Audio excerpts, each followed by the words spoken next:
military service. I wanted to know how many of the media companies in today's world connected back to Washington. So I started looking. It was like a family tree. The connections between our government personnel and the media corporations was unbelievable. Google, Amazon, Netflix, Twitter, CNN, ABC. So what would happen if all these companies had the same political ideology or agenda? We as this population like to hear people confirm our confirmation biases. We like to hear people tell us that we're right. We don't like to be wrong. And we believe that the people on the media and the people that we're listening to have our best interests in mind. The problem is what if they don't? So if you stop and think about it, they can place any agenda on the population that they choose. I think that Hollywood is teaching bad morals to the youth of this country, as well as adults. Desensitizing of violence to the masses. You can't deny that. My kids have seen so many people get killed in very violent ways. 3 times as much gun violence now. And the sex that's in PG-13 movies. Why? Every Disney movie, there's a major character, usually a parent, that gets killed. Trauma to the child. Why? It's so horrible. What a bad story. Why do you need to start a story with a parent dying? Always. It's so sad. Under MK Ultra, they experimented on children. We were even taught this in psychophysiology program that if you get to a child between ages 1 and 6 or 1 or 8, especially with sexual abuse or sexual trauma, you will split their personality and they will be imprinted the rest of their life. And many times that results in split personalities and dissociative behavior and other things. These occult topics are being introduced to our kids and most parents aren't even aware of it.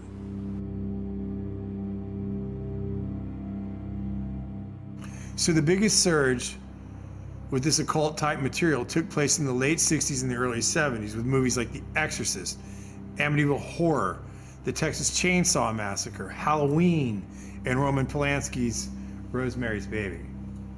And coincidentally, this same time period, it parallels the rise of the Church of Satan in Los Angeles, and it was founded by a guy named Anton LaVey.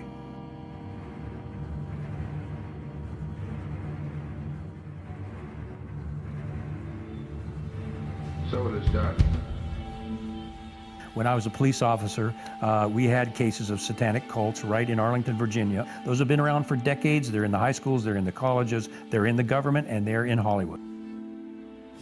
I got to meet people like Sammy Davis and that kind of shit. Sammy told me he worshiped the devil. Sammy was like, you know, Satan is as powerful as God. And I was like, what the fuck are you talking about? He says, why do you think there's so much anger in the world and killing and murder and Satan? And he saw my reaction to it, and he kind of lightened up on it. And he was like, in downtown, it's dark, and it's the candles on the table, and Sammy's face over the candle. You know, Satan is as powerful as God.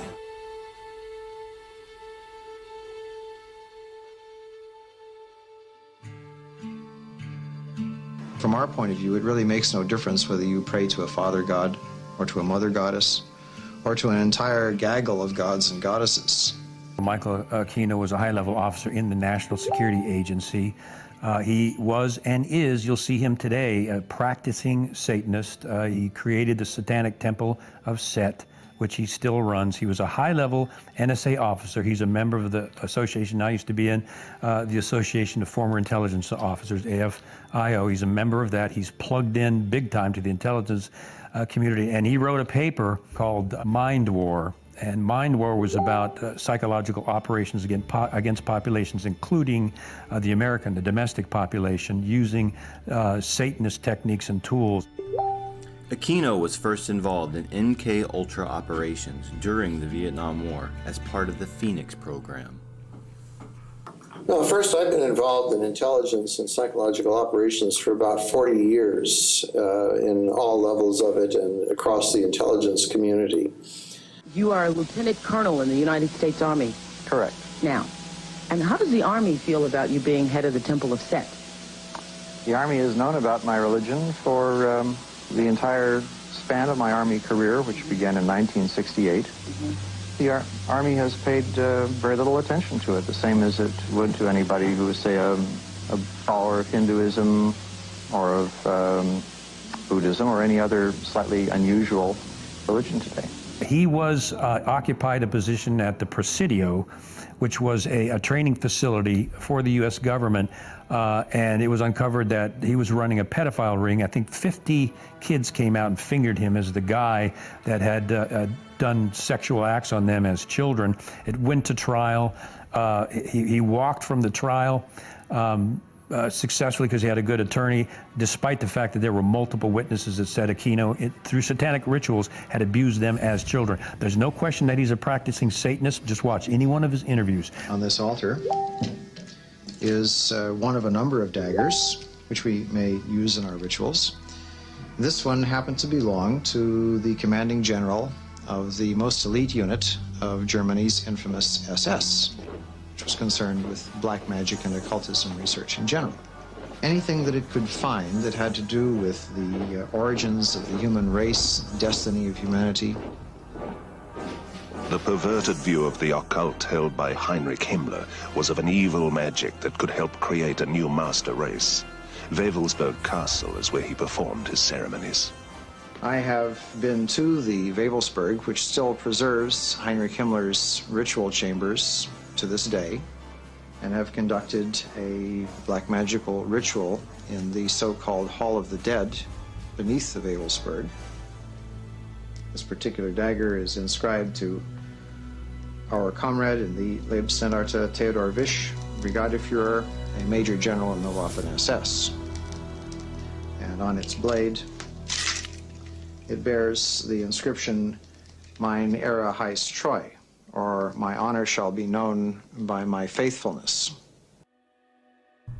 Aquino's thesis stated that enemy populations could be subdued by inflicting a state of psychological terror and feelings of imminent destruction. He discusses the use of psychotronic weapons and electromagnetic weapons that influence the mind. By extremely low-frequency signals, piggybacked on broadcasts of radio, TV, or microwave communications in order to influence and manipulate the thoughts and feelings of the target population. These ongoing MK-Ultra operations are functioning as a counterinsurgency and infiltration operation aimed at destabilizing the United States and other industrialized nations. I give the CIA a total credit for sponsoring and initiating the entire consciousness movement, counterculture events of the 1960s. History will judge the role of the CIA and other intelligence agencies in unwittingly contributing to the counterculture of the 60s through their intense interest in LSD and other hallucinogenics. But for the moment at least, the argument can be made that the CIA helped usher in the age of Aquarius.